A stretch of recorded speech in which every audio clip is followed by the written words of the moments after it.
Hello everyone, Soulsborne Fanatic here. I'm still a little under the weather, but forget about that. With the recent announcement, I am over the moon and into the stars.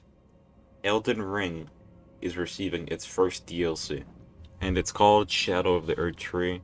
There's a few things about the image that they posted that I'm going to talk about, but firstly, this happened in the middle of the fucking night.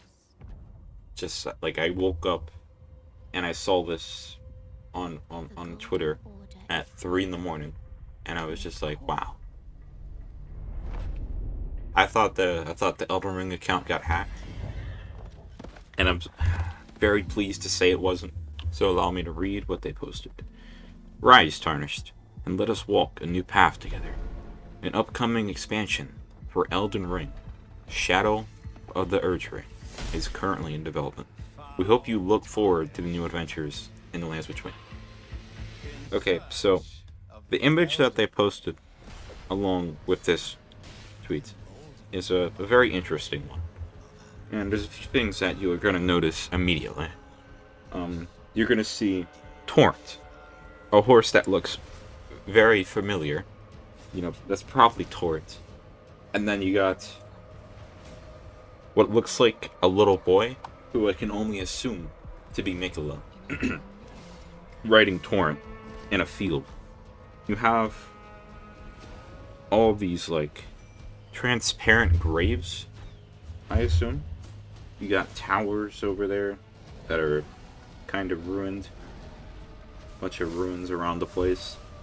And then in the left corner, you see what I can only assume to be what the DLC is going to be all about, besides Mikula, is this Erdtree, is what I'd like to call it.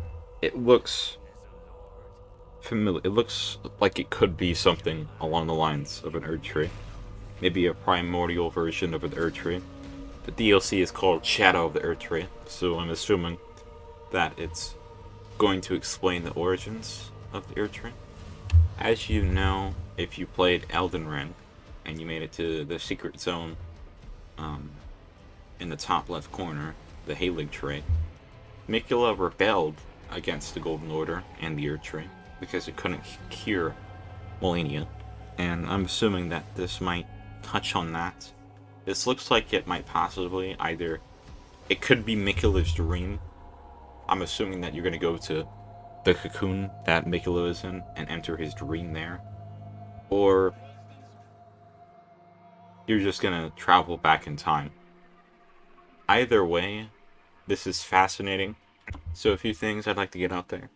About where this DLC will take place at the point in the game. I don't think it's going to be at the very beginning of the game. That makes no sense. I think it's going to be not at the very end either. Post-game. I think this DLC is probably going to take place probably when you reach Lundell, around that part, reasonably. I think it's pretty apparent that this DLC is going to be open world and not linear. As you can see, the big open field that they chose to use, that they picked very deliberately. So it's going to be an open world DLC, and I think it's going to be very big. We'll have to wait and see. But that's about it for this picture. And oh boy, am I excited. Lost my fucking mind when this was announced. Because I was really tired and I just woke up. And I do not think this will be the one and only DLC. Which might be a bit of a reach, a bit of a stretch. But I had that hopium going that we were going to get DLC. And they announced it 2 days after the 1 year anniversary because Fromsoftware is a bunch of trolls. Let me know what you guys think about this DLC and this image in the comment section. Have a nice rest of your day.